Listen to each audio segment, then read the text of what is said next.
గత ప్రభుత్వం financial discipline లేక అసలు ఆర్థిక వ్యవస్థను ఎలా ఒక రాష్ట్రాన్ని నడపాలనే ఆలోచన కానీ ఒక ప్లాన్ కానీ ఏమీ లేకుండా ఆర్థిక వ్యవస్థ మొత్తం అతలాకుతలం చేసింది.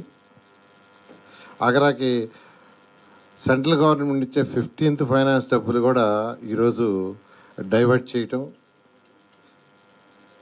అదేవిధంగా మున్సిపల్ శాఖ తీసుకుంటే మున్సిపల్ శాఖలో ప్రజలు అంటే ప్రతి మున్సిపాలిటీ, అది నగర పంచాయతీ కావచ్చు, మున్సిపాలిటీ కావచ్చు, కార్పొరేషన్ కావచ్చు, చట్టం ప్రకారం కేంద్ర చట్టం కానీ రాష్ట్ర చట్టం ప్రకారం ఏంటంటే అది స్వపరిపాలన.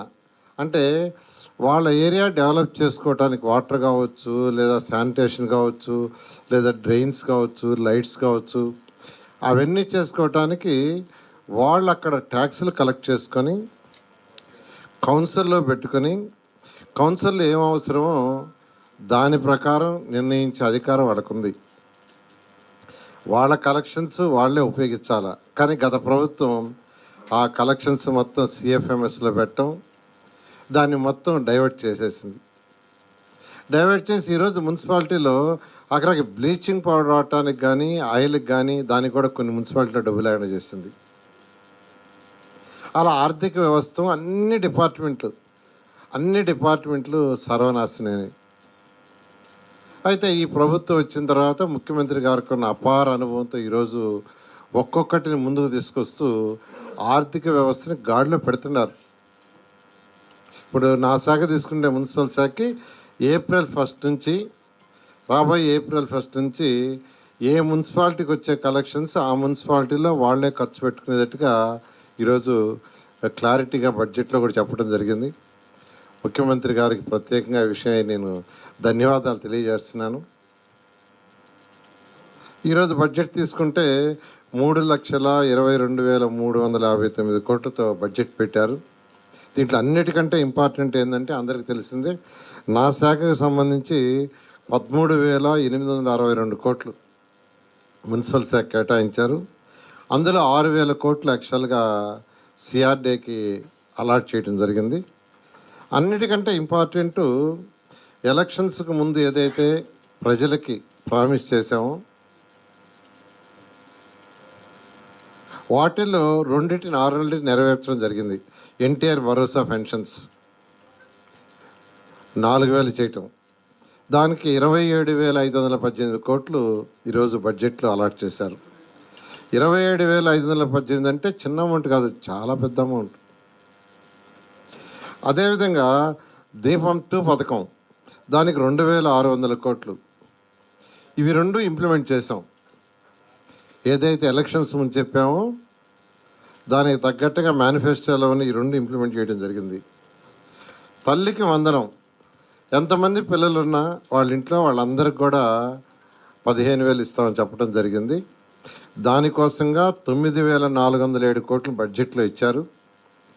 అది మే లోపల ఆ యొక్క తల్లుల అకౌంట్లోకి వేయటం జరుగుతుంది.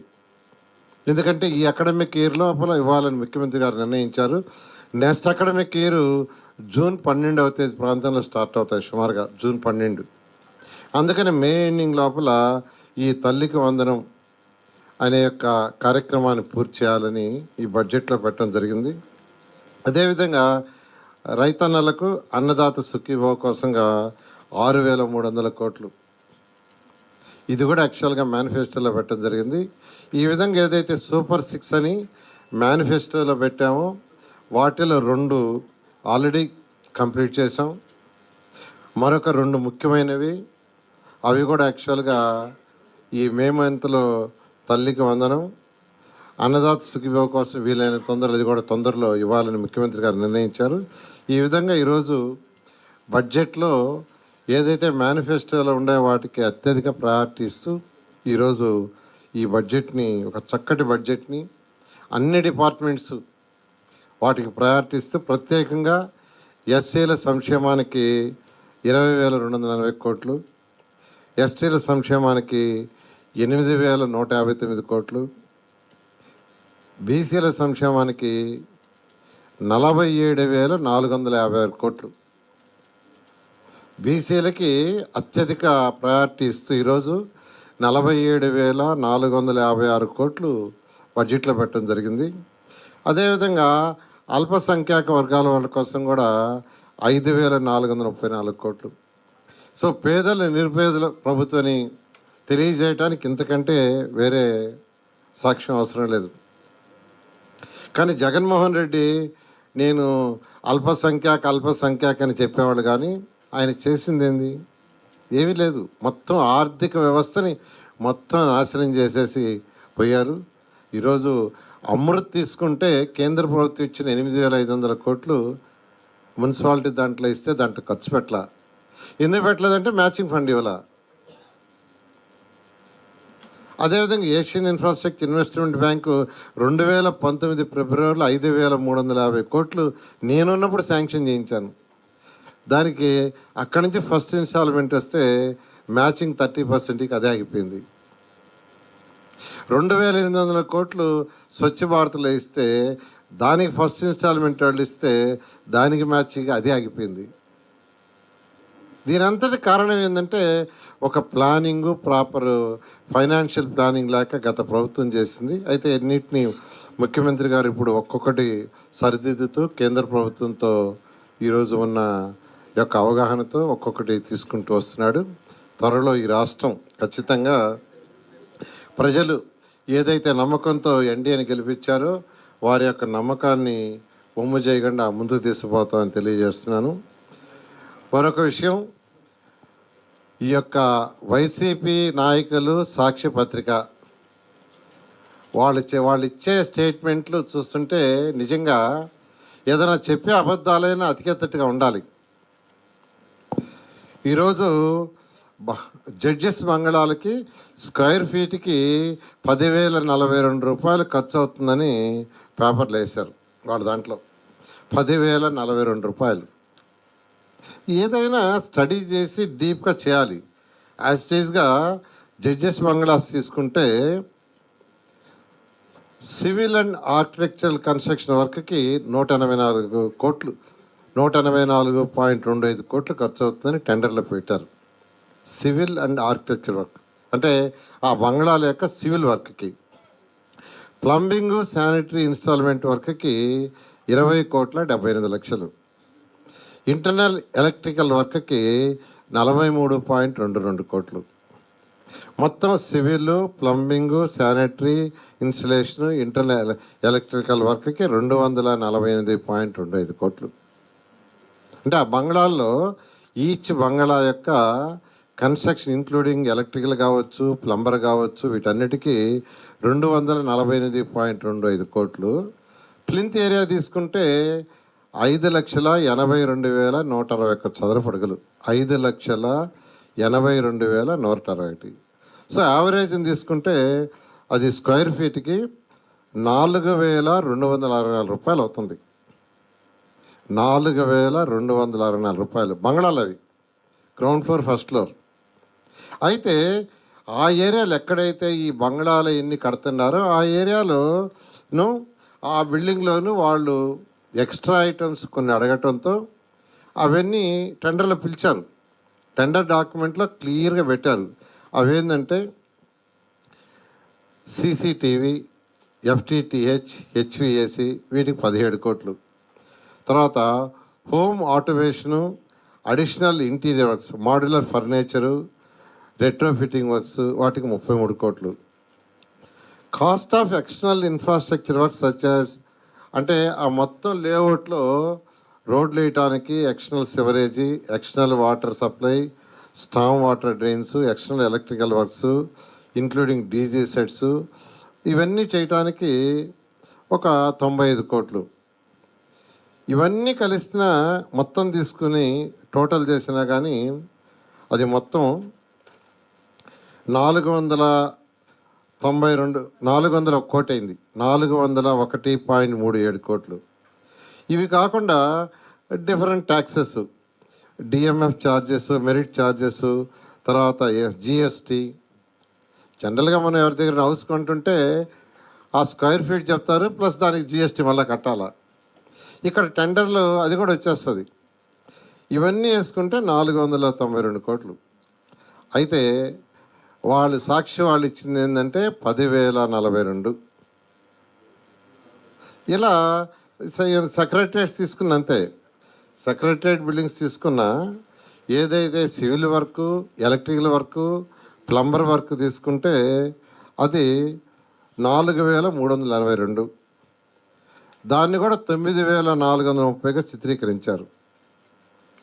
ఏరియా కూడా 5,90,761 చదరపు అడుగులైతే ఏరియా తగ్గించి 5,28,100 వేసి కాస్ట్ పెంచారు.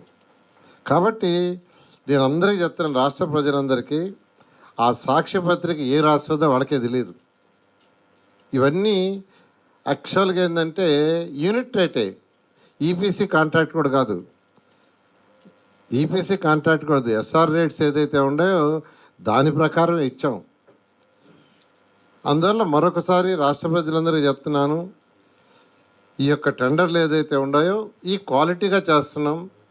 క్వాలిటీగా చేసేటప్పుడు కూడా ఎస్ఆర్ఆర్ రేట్ ఏదైతే 20 మంది చీఫ్ కమిషనర్ రేట్లు ఫైనలైజ్ చేశారో ఐటమ్ వైజు, ఆ రేట్లే టెండర్లో పెట్టాం, వేరే రేట్లు పెట్టలా. ఇది ఐటమ్ రేట్, ఈపీసీ కాంట్రాక్ట్ కూడా కాదు. రేపు ఉదయం వాళ్ళు ఐటమ్స్ ఏదైతే బిగిస్తారో దాని ప్రకారమే పేమెంట్ ఉంటుంది. ఈ విషయాన్ని రాష్ట్ర ప్రజలందరికీ మరొకసారి తెలియజేయాలని తెలియజేస్తున్నాం. Thank you.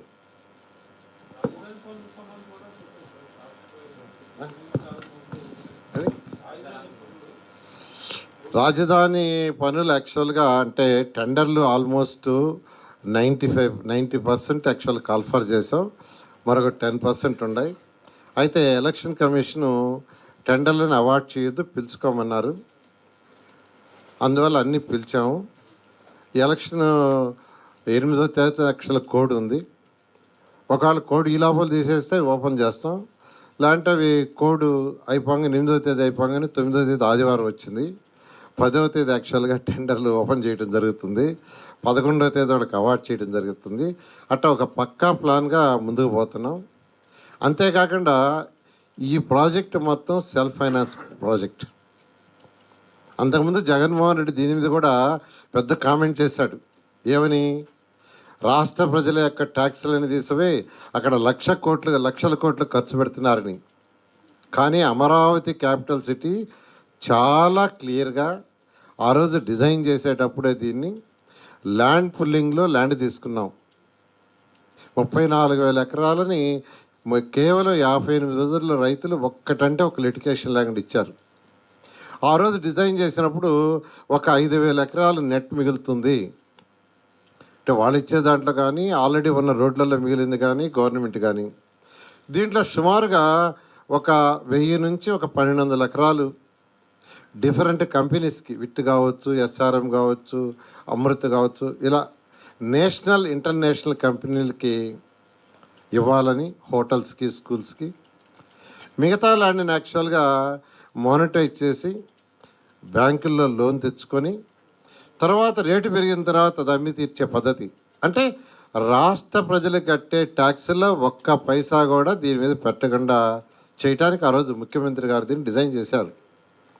అందుకనే ఇప్పుడు కేంద్ర ప్రభుత్వం ఈరోజు హట్కో లోన్ కావచ్చు, ఏడీబీ కావచ్చు, వరల్డ్ బ్యాంక్ లోన్ ఇస్తుంది. అవి తీసుకుంటున్నాం, ప్రాజెక్టుని టేకప్ చేస్తున్నాం. ప్రాజెక్ట్ టేకప్ చేస్తే ల్యాండ్ వాల్యూ ఇంకా పెరుగుతుంది. ల్యాండ్ వాల్యూ పెరిగిన తర్వాత ఆ ల్యాండ్ని ఆక్షన్ వేసి అమ్మి ఆ రీపేమెంట్ చేస్తాం. కాబట్టి రాష్ట్ర ప్రజలందరికీ మరొకసారి చెప్పేది, జగన్మోహన్ రెడ్డి గారు చెప్పినట్టుగా రాష్ట్ర ప్రజల మీద ఒక్క పైసా బర్డన్ ఉండదు. మీరు కట్టే ఏ ట్యాక్స్ ఒక్క పైసా కూడా దీని మీద ఉపయోగించము. ఇది సెల్ఫ్ సఫిషియెంట్ ప్రాజెక్ట్. ఇవాళ బడ్జెట్లో కూడా చాలా క్లియర్గా అది చెప్పడం జరిగింది. అదేవిధంగా యాక్చువల్గా ఈరోజు ముందుకు పోతూ ఉంది. ఈ ప్రాజెక్టు 3 సంవత్సరాల్లో కంప్లీట్ చేయాలని ముఖ్యమంత్రి గారు ఆదేశించారు.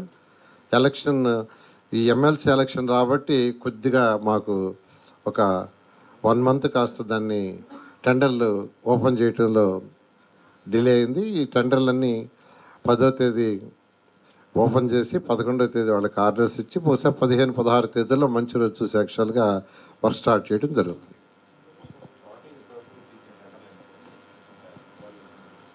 టోటల్ సుమారుగా 48,000 కోట్లకి పిలిచారు. బ్యాలెన్స్ కూడా యాక్చువల్గా రేపు ఎల్లుండి పిలిచేస్తారు.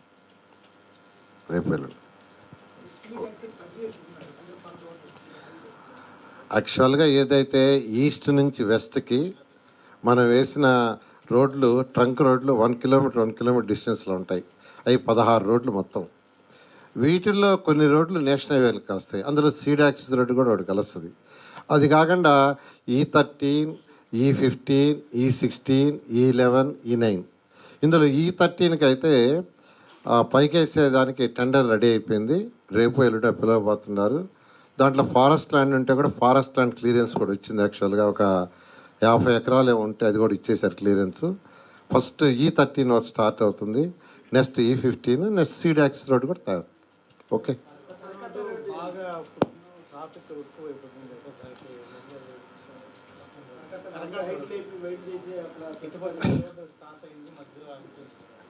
కరకట్ట రోడ్డు యాక్చువల్గా ఏంటంటే మొన్నే ఫైనలైజ్ చేశారు. అది ఇరిగేషన్ డిపార్ట్మెంట్ వాళ్ళతో కూర్చొని ఇరిగేషన్ డిపార్ట్మెంట్, సిఆర్డే, ఏడీసీ కూర్చొని డిస్కస్ చేశారు. ఫైనల్గా 2 పక్కల వాల్ కట్టేటట్టుగా, ఏది ఆర్సీసీ వాల్ కట్టేటట్టుగా యాక్చువల్గా అది 4 లైన్ రోడ్ కింద యాక్చువల్గా డిసైడ్ చేశారు. టెండర్ బహుశా ఒక 1 వీక్ లోపలే దాన్ని కూడా పిలుస్తారు. పిలిచి అది కూడా టేకప్ చేయడం జరుగుతుంది.